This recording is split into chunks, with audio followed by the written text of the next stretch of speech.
वाहिगुरू जी का खालसा वाहिगुरू जी की फतेह। पिछले 3 दिन तो लगातार बरसात हो रही है, हल्की हल्की बरसात हो रही है। पिछले कल तो लगातार ही शाम तो बरसात हो रही। और हाँ देख लो जी,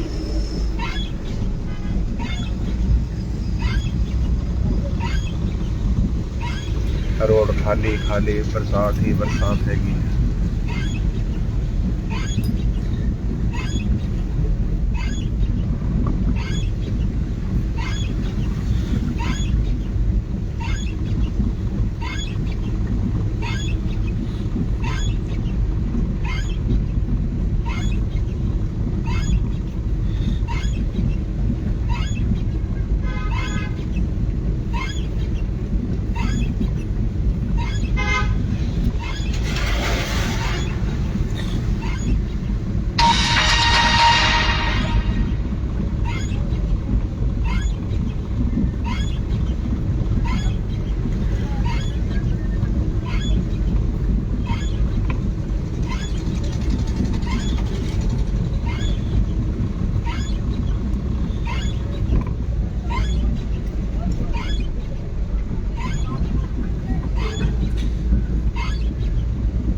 जिस रास्ते जा रहे हैं जी, गैस लैंड जा रहे हैं। बरसात हो रही है पर गैस का जरूरी है जी।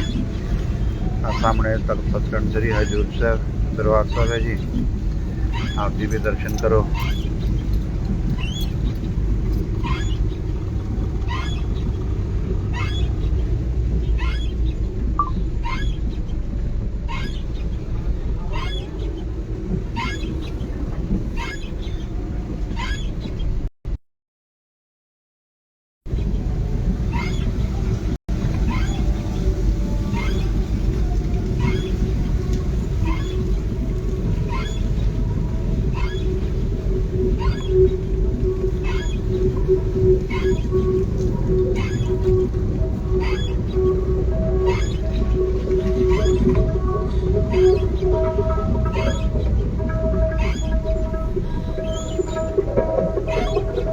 सामने जी बिल्डिंग आप जी देख रहे हो जी, ये बाबा कुलवंत सिंह जी का टकसाल है जी, जिथे वो बच्चों गुरबाणी की सिक्ख्या देते हैं जी। असं तक सचखंड साहब जी के बैक साइड पे हैं इस टाइम।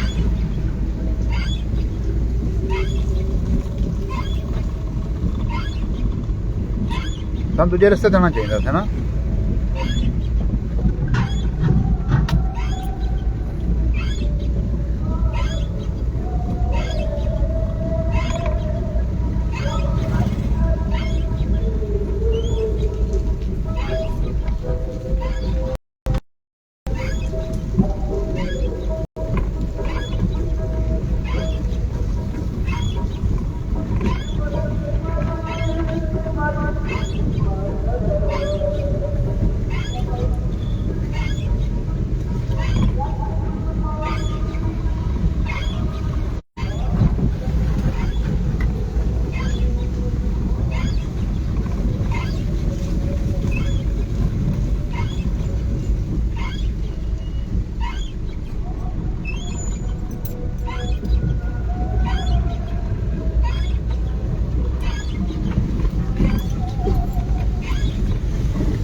बरसात के भी तक खड्डिया का भी नहीं पता लगता जी, खड्डे नहीं कितने पानी भरिया है जी हर जगह। ते खड्डे खुड्डे भी है रस्ते च, ते पता नहीं लग रहा कि खड्डे किधर हो गए हैं। पर फिर भी सामने जी गोबिंद बाग हैगा जी, जिथे लेजर शो होया करता सीगा, ते हुण तां लेजर शो करीब 2 सालों तो बंद ही है जी।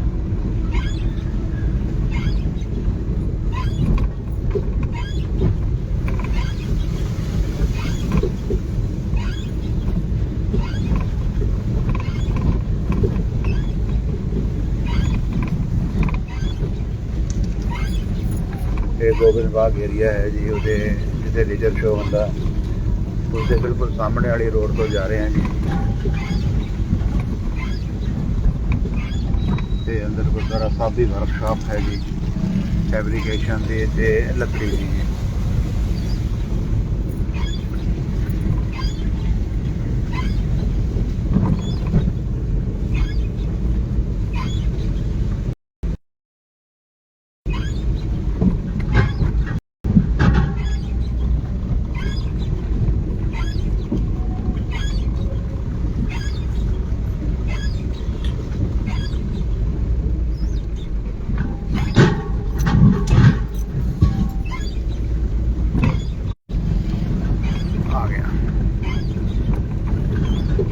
जी बरसात हो रही है तो बरसात तो बाद बरसात ਦੇ ਵਿੱਚ ਹੀ इंटरनेट भी इन्ना स्लो हो गया है, कई जगह तो बिल्कुल ही नहीं चलता है। एयरटेल का कनैक्शन है। ये सब्जी मंडी है जी बिल्कुल सामने जी, केला मार्केट हैगी। तो असीं हुण सज्जे पासे हुण जावांगे ते अगे मैदान हैगा जी, उत्थे गैस की गड्डियां खड़ियां होंदियां, उत्थों गैस भरांगे। साडे कोल 2 कंपनी के गैस सिलेंडर हैगे जी, हिंदुस्तान पेट्रोलियम का ते भारत पेट्रोलियम का। बरसात जिदा हो रही है तो मौसम के हिसाब न कुछ नहीं बोल सकते, नदियाँ किधर को चढ़नगियां। तो अभी दोनों ही कंपनियां के अज सिलेंडर भर के रख लेने हैं। बाकी परमात्मा भली करो।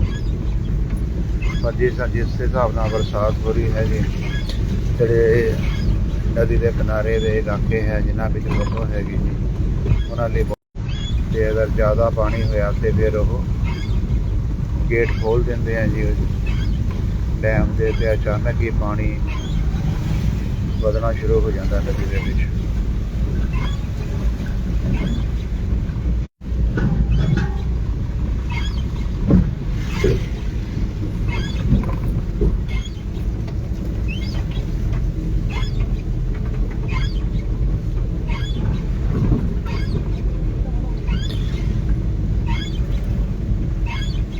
जिन्हें बंदे ने दिहाड़ी करनी है, ड्यूटी पर जाना है, रेन कोट है या रेन सूट लैके वो अपनी अपनी ड्यूटी जा रहे हैं जी।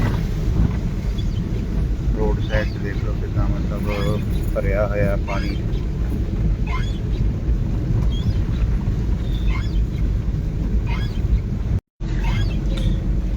भारत वाले सिलेंडर उधर ही चल चलांगे ते नाल सेवादार हैगा दसदे, उस नाल सलाह कर रहा था कि जितों सानू भारत गैस मिलनी है तो गड्डी लोड करके उधर भी जावांगे तो उन्हों का पता लग जाएगा कि इन्हों की गड्डी आई हुई है कि नहीं।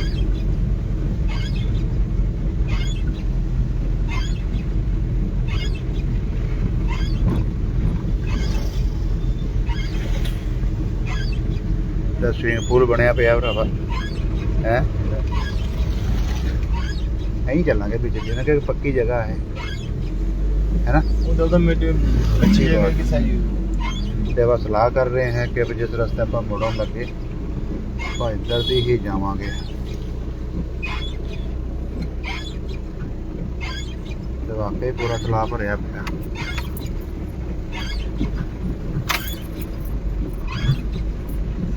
आ देख लो जी,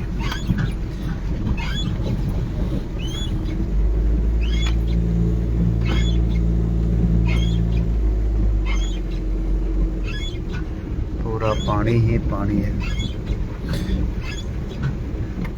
ऐसी गड्डी भी नहीं आई है कोई भी इतने का है, ऐसी गड्डी भी नहीं आई है, नहीं कोई भी मैं तो देख नहीं रहा कुछ भी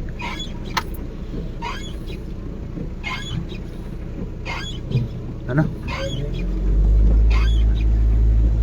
जी आप वीडियो बंद करते हैं तो गैस एजेंसी वाले गल करते हैं कि गड्डी का कोई भी नहीं आई थी तो क्या किया जाए। वाहिगुरू जी का खालसा वाहिगुरू जी की फतेह।